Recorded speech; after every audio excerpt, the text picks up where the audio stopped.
depan hadis yang panjang yang diriwayatkan oleh Mu'adz bin Jabal tentang jagaan amal kita sampai menuju hadrat Allah Subhanahu wa Ta'ala, mulai dari langit yang pertama sampai ke 7 dan sampai ke hadrat Allah Subhanahu wa Ta'ala, dan itu sudah kita bicarakan.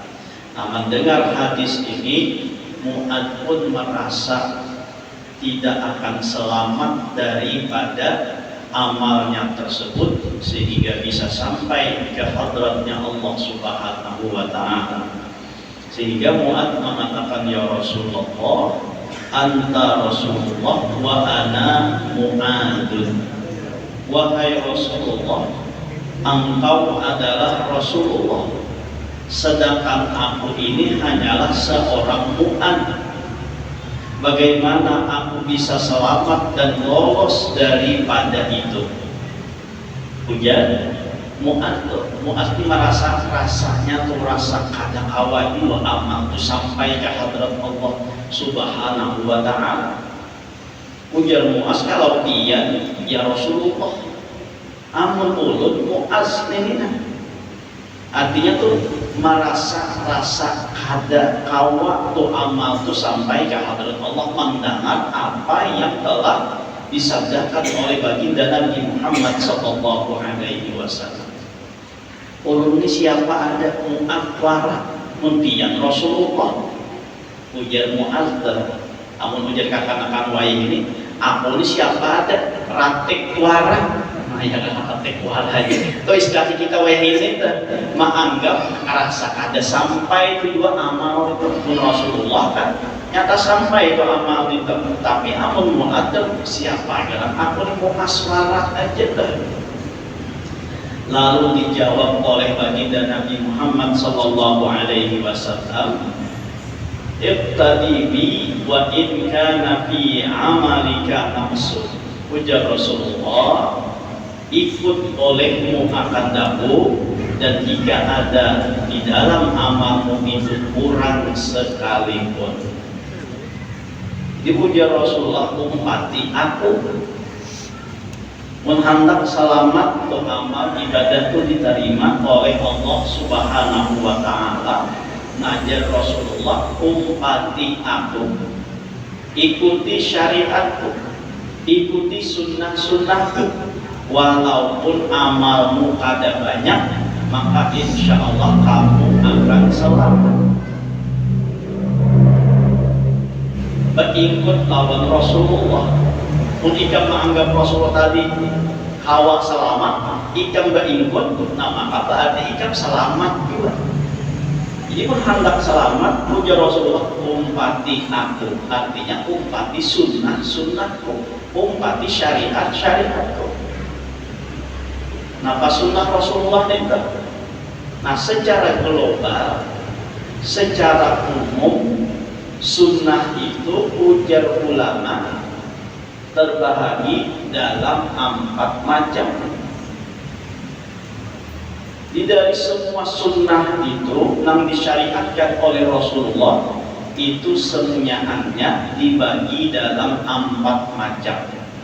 Ada sunnah itu berupa qauliyah, ada sunnah itu berupa fi'liyah, ada sunnah itu berupa taqririyah, dan ada sunnah itu berupa hammiyah atau azmiyah.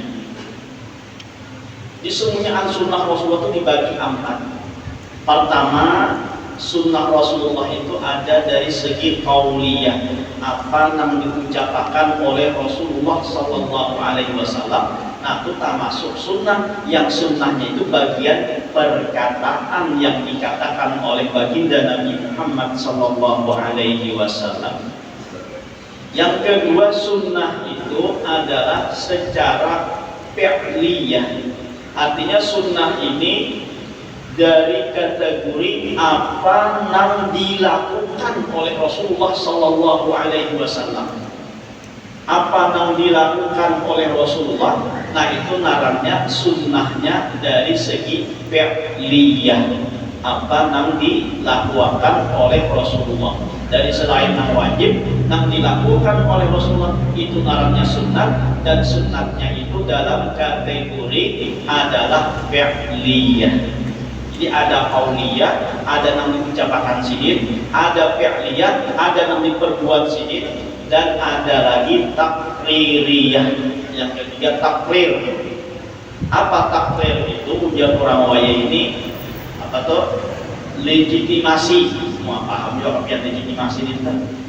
Takrir itu artinya apa yang dilakukan di hadapan Rasulullah oleh sahabat-sahabat. Rasulullah kada menegur, Rasulullah diam, nah maka itu termasuk sunnah juga. Jadi apa yang kada ditegur oleh Rasulullah berarti itu dianggap boleh untuk melakukannya, dan itu bisa dianggap sunnah karena Rasulullah kada menegur. Seandainya itu kada boleh, pasti Rasulullah kada membiarkan, pasti ditegur. Nah ini Rasulullah diam, setuju, nah maka itu ngarannya takririyah, pengakuan dari Rasulullah SAW. Rasulullah mau ucapkan kada, memperbuat kada, tapi ada sahabat yang melakukan, Rasulullah diam, itu ngarannya takririyah. Seperti mana di zaman Rasulullah itu ada sahabat Khalid bin Walid yang makan disebut dengan bahasa Arab itu ad-dabbu. Nah kalau dibahasakan Indonesia adalah biar dimakan di hadapan Rasulullah, tapi Rasulullah kada sempat memakan dan kada menegur lawan Khalid bin Walid tersebut. Nah maka itu disebut dengan adalah sunnah takririyah, apa yang dilegitimasi oleh baginda Nabi Muhammad SAW, apa yang diakui dan ditetapkan oleh baginda Nabi kada menegur, berarti itu termasuk sunnah takririyah. Yang keempat adalah sunnah hamniyah atau azmiyah, yaitu sunnah yang tidak diucapkan kada dilakukan, diucapkan dan dilakukan oleh Rasulullah, tapi hanya diinginkan oleh Rasulullah. Sebuah keinginan, tapi keinginan itu kada dilaksanakan oleh Rasulullah SAW. Nah maka itu narannya juga adalah sunnah dari segi kategori azmiyah atau hammiyah, yang diinginkan tapi kada sampai dilakukan oleh Rasulullah SAW. Dan itu seperti mana puasa di hari Tasu'a 9 Muharram. Hari apa tuh insyaallah? Hari ini hari Rabu, hari Sabtu kata. Nah, Sabtu 9 Muharram. Hari Ahad itu 10 Muharram. 9 narannya Tasu'a, 10 narannya Asyura. 2 hari ini sunat hukumnya bagi kita untuk berpuasa. Sabtu lawan Ahad, 2 hari, Sabtunya Tasu'a, Ahadnya Asyura. Di riwayatnya Rasulullah ketika jalan-jalan di kota Madinah tersebut lalu bertemu dengan sekumpulan orang-orang Yahudi yang pada saat itu mereka sedang berpuasa. Ditakuni oleh Rasulullah, kenapa garangan buat nikah ini berpuasa hari ini? Nah lalu ujar orang-orang Yahudi, kami berpuasa ini karena menghormati dan bersyukur dengan dibebaskannya Nabi Musa dari kejaran Fir'aun. Lalu kami bersyukur dengan cara berpuasa. Lalu disabdakan oleh Nabi SAW, nahnu ahaqqu minkum bi Musa, kami lebih berhak daripada kalian dengan Nabi Musa. Artinya kami pun juga berpuasa. Tapi Rasulullah karena ada hendak sama dengan orang-orang Yahudi, lalu beliau mengatakan, jika aku panjang umur sampai setahun akan datang, maka aku akan berpuasa di 9 hari Muharram tersebut. Di 9-nya disebutlah dengan Tasu'a. Agar apa? Agar jangan sampai sama lawan orang-orang Yahudi. Tapi belum sampai Rasulullah pada Muharram berikutnya, di bulan di bulan Maulid, di bulan Rabiul Awwal, Rasulullah Shallallahu Alaihi Wasallam sudah meninggal dunia, sudah wafat. Nah, artinya Tasu'a itu tetap sunnah hukumnya, walaupun Rasulullah baru menggawi. Hanya hendak aja, bila aku kena sampai di tahun akan datang, aku puasa karena di Tasu'anya, di 9 Muharramnya tersebut. Nah, ternyata Rasulullah kada sampai di bulan di tahun berikutnya, beliau meninggal di bulan Rabiul Awwal, maka Tasu'a itu dianggap puasa sunnah juga. Namanya sunnah hammiyah atau azmiyah. Namun diinginkan oleh Rasulullah, tapi Rasulullah kada sampai menggawi di antaranya tadi karena Rasulullah sudah wafat, kada sempat menggawi. Nah, jadi itu namanya hammiyah, yang dikehendaki oleh beliau pajang digawi tapi kada sempat digawi. Itu juga termasuk sunnah.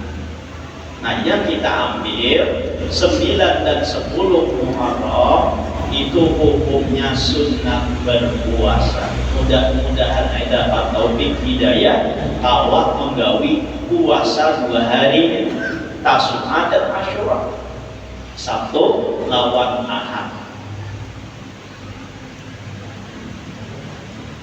Ini mungkawa atau Sabtu lawan Ahad. Sekiranya jangan sama lawan orang Yahudi. Mun kada kawa Sabtu lawan Ahad, nah paling kadanya Ahad lawan Sanayan, 11-nya itu tetap disunnahkan. Kenapa? Karena di situ ingin menyalahi dengan orang-orang Yahudi. Jadi mun puasa hari Ahad saja, nah itu sama lawan Yahudi. Jadi saya kira kita jangan sama lawan orang-orang Yahudi, puasanya 9 ataupun mengkata kawa 9 di 11-nya itu mengkata kawa. Jadi jangan sampai sama lawan orang Yahudi. Amun hari Ahadnya kepada sing puasaan juga, nah itu alahan pada Yahudi lagi. Ya, alahan pada Yahudi lagi. Nah, jangan sampai kita kalah pada Yahudi. Jadi Rasulullah itu paling kada hendak sama lawan orang-orang Yahudi. Kenapa? Karena Rasulullah itu tahu di akhir zaman itu karena umatnya itu akan mengumpati orang-orang Yahudi dan Nasrani. Makanya Rasulullah anti mengumpati, bahkan menyamai dengan orang-orang Yahudi, sehingga beliau berbeda dengan orang Yahudi tersebut. Karena pun Rasulullah mengumpati dan sini sudah tahu akan datangnya di akhir zaman umat itu mengumpati orang-orang Yahudi. Sebagaimana sabda baginda Nabi Muhammad sallallahu alaihi wasallam, la tattabi'unna sanana alladziina min qablikum shibran bi shibrin dira'an bi dira'in law dakhalu juhra dhubbin la tattaba'tumuhum. Qila faman ya Rasulullah? Qala faman, atau kama qala Rasul sallallahu alaihi wasallam.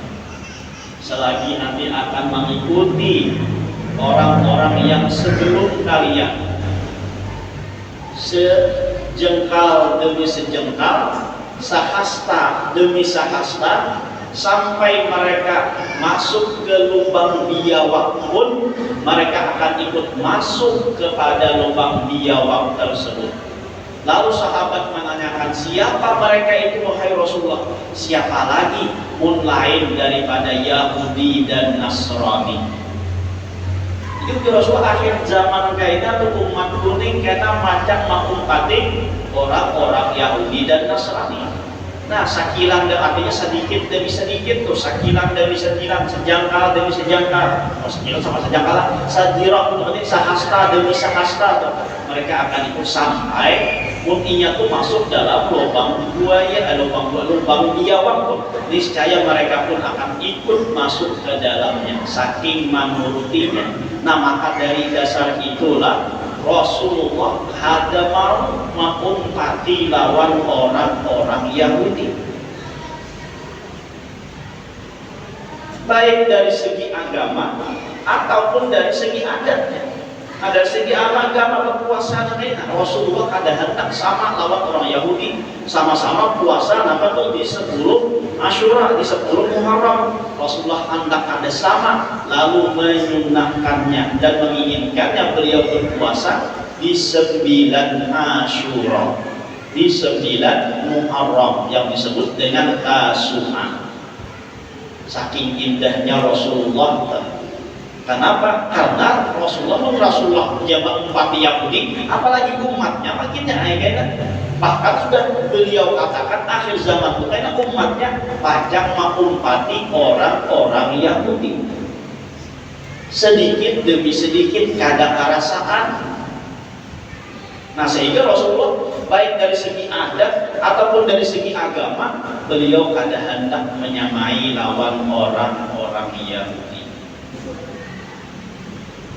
Di antaranya Rasulullah kada hendak sama lawan orang Yahudi. Orang Yahudi Nasrani itu mereka memelihara kumis dan mencukur jenggot. Itu orang-orang Yahudi dan Nasrani, kebiasaan adat, kebiasaan mereka. Bubuhan Nasrani Yahudi itu, nah si simut memanting jenggot dihilangkan. Itu adalah orang-orang Nasrani dan Yahudi. Rasulullah hendak ada sama dengan orang Yahudi dan Nasrani tersebut, maka beliau menyuruh untuk mencukur kumis dan memelihara jenggotnya. Jadi disunnahkan oleh Rasulullah untuk mencukur kumis dan memelihara jenggot. Supaya apa? Supaya ada sama dengan adat dan kebiasaan orang-orang Yahudi dan orang-orang Nasrani. Saking kada hendaknya sama tuh Rasulullah. Nah, sehingga sunat bagi kita tuh memelihara jenggot dan mencukur kumis. Artinya mencukur kumis itu jangan sampai memanting, kalau sampai nembak ulut kayak ini ya kan. Jadi umat tertutup untung. Ini alih kena makan gaman waluh dah, ya. Maka saking ganalnya sisingon dah. Nah, itu bukan sunnahnya Rasulullah, tapi yang disunnahkan oleh Rasulullah adalah memelihara jenggot. Karena tadi adat dan kebiasaan Yahudi, mereka memelihara kumisnya. Nah, sedangkan Rasulullah pada hendak sama, lalu memerintahkan untuk mencukur kumisnya dan memelihara jenggot. Itu diantaranya. Di antara Rasulullah ada hendak sama lawan orang Yahudi dan Nasrani.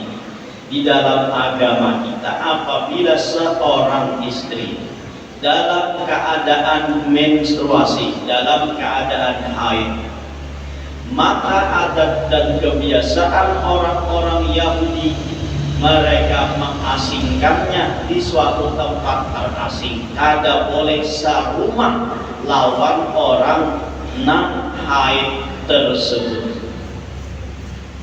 Jadi bila bini itu haid, nah maka ia dikeluarkannya, ditempatkannya satu tempat yang khusus. Kada boleh sarumah lawan orang nang haid tersebut. Itu kebiasaan Yahudi. Adapun kebiasaan Nasrani, mereka itu tetap boleh mengumpuli lawan bini sekalipun bininya itu datang haid. Nah, itu Yahudi tadi mengasingkan bujur-bujur kada hendak sarumah. Kalau Nasrani malah Bini tadi boleh digauli walaupun dalam keadaan haid. Nah, datanglah Islam menyalahi mereka sehingga bibinian nang haid itu masih boleh saruman, tapi kada boleh berkumpul dua laki bini tersebut. Jadi Islam menyalahi dari kebiasaan Yahudi dan menyalahi daripada kebiasaan Nasrani. Mengambil tengah-tengahnya. Yahudi tadi sangat ekstrim, ya kan, ekstrim baju orang itu, asingkan tuh bilanya haid diasingkan, ada boleh saruman. Nah, lalu Islam membolehkan saruman lengan orang yang haid tersebut dengan istri yang haid tersebut. Sedangkan orang Nasrani mereka membolehkan, kada ada larangan, mau haid kamu kada boleh berkumpul. Nah, maka Islam menyalahi dari orang-orang Nasrani bahwa bila datang haid si perempuan tersebut, maka haram bagi suaminya untuk menggaulinya. Nah, itu agak berbeda dengan adat dan kebiasaan daripada orang-orang Yahudi dan Nasrani. Sehingga menyempurnakan antara yang ekstrem tadi lawan yang ada melarang-larangan tadi. Nah, lalu di tengah-tengahnya boleh berkumpul satu rumah, tapi kada boleh berkumpul jima dengan suami istri yang waktu haid tadi. Nah, jadi ikut dengan Rasulullah SAW, waspada kita, karena di akhir zaman ini sudah dikatakan oleh Rasulullah, bukan diprediksi. Kalau diprediksi itu bisa salah, bisa bujur, tapi ini sudah dinyatakan oleh Rasulullah. Akhir zaman itu kaitan umatnya mengumpati Yahudi dan Nasrani. Nah, jadi mau kita selamat apa tadi? Ikut dengan Rasulullah Sallallahu Alaihi Wasallam. Jangan ikut dengan budaya yang bukan datang dari Islam. Nah, yang ini budaya-budaya itu sudah menjadi tren bagi anak-anak muda untuk diumpati. Tahun baru Masehi itu tahun baru orang. Nah, lihat buktinya, siapa yang merayakan itu kebanyakan kaum muslimin juga. Jujur kada yang dikatakan oleh Rasulullah, yang disabdakan oleh Rasulullah, itu sudah nampak bayangin itu. La tattabi'unna sananal ladzina min qablikum shibran bi shibrin dira'an bi dira'in law dakhalu juhratum bittaba'tum. Ujar Rasulullah, nanti akan datang bagi umat-umatku itu akan mengikuti orang-orang yang sebelum kalian, satu jengkal demi sejengkal, satu hasta demi satu hasta, sampai mereka masuk ke lubang biawak itu, mereka akan ikut masuk ke lubang biawak tersebut. Nah, ini terbukti apa yang diucapkan oleh Rasulullah Sallallahu Alaihi Wasallam. Ya, apalagi itu budaya-budaya yang bukan budaya kita atau yang bukan budaya Islam. Nah, ulang tahun, tapi ulang tahun itu boleh jadi di situ apa namanya, kita baca doa, kita baca apa namanya, baca keselamatan dan sebagainya. Nah, boleh jadi di situ. Nah, tapi yang melilit-lilit itu tergantung juga, ya kan? Tergantung apa? Kalau niatnya itu adalah memadamkan daripada api yang disembah oleh orang Majusi, nah maka itu boleh hukumnya. Bahkan kita memajahi apa? Api yang disembah oleh orang-orang Majusi. Nah, maka boleh. Tapi bila nyampurnya sekedar umpat-umpatan, tuturutan kada tahu yang diumpati siapa, nah itu dianggap jangan sampai kita umpat angka itu, walaupun secara konteks daripada hadisnya kada dapat melarang ulang tahun itu. Kenapa? Karena Rasulullah pun juga merayakan ulang tahun. Tapi caranya Rasulullah cara Rasulullah merayakan ulang tahunnya itu yang berbeda. Rasulullah ditanya, kenapa pian setiap hari Senin itu puasa? Karena hari Senin itu adalah hari kelahiranku. Artinya apa? Rasulullah memperingati hari lahirnya. Bukan hanya setahun, tapi setiap minggu Rasulullah, hampir setiap minggu Rasulullah merayakan ulang tahun bapak, hari jadinya, hari lahir. Nah, tergantung niatnya aja. Tuh ulang tahun itu kalau itu umpatan dengan orang-orang Yahudi maka kada boleh. Jangan diumpatikan, itu bukan budaya dari orang Yahudi, bukan dari budaya Islam.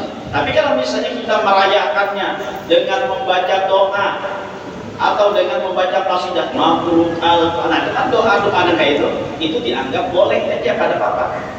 Nah, ada boleh itu panjang umurnya misalnya toh, walaupun secara tekniknya itu kada mengharamkan, tapi jangan sampai kita mengumpati kalau itu budaya yang kada baik, apalagi bukan budaya Islam.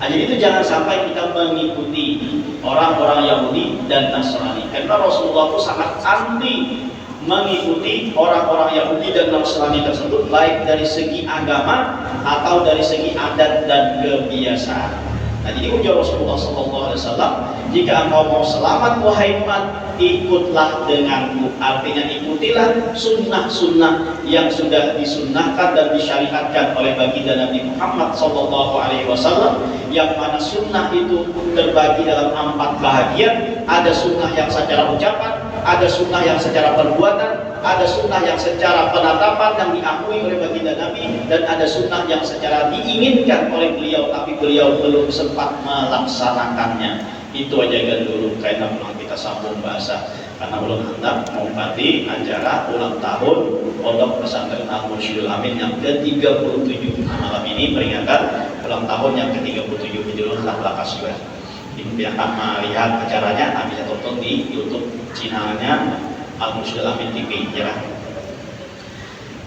Mudah-mudahan dengan berkat kita berkumpul diampunkan segala dosa kita, dosa kedua orang tua kita, dosa guru kita, dan dosa kaum muslimin wal muslimat. Mudah-mudahan panjang umur, disehatkan badan, dilapangkan dan segala urusan dikabulkan, dan segala hajat dan permohonan. Semoga kita dimandikan dalam keadaan iman wal Islam, masuk surga bersama Rasulullah sallallahu alaihi wasallam. Amin ya rabbal alamin. Kami terima wakaf langsung untuk Pondok Pesantren Al-Mursyidul Amin, dan pahalanya dihadiahkan untuk Abdul Jalil bin Usman, Fatimah binti Unaim, Abdul Samad bin Jalil, Mas Liun binti Jalil, Isran bin Abdullah, Haji Basri bin Isran, Jabarah binti Karim, kemudian Samiyah binti Abdul Karim, Muhammad Ali bin Muhammad bin Kasam Marawi, Hajjah Masniyah binti Muhammad Dahlan,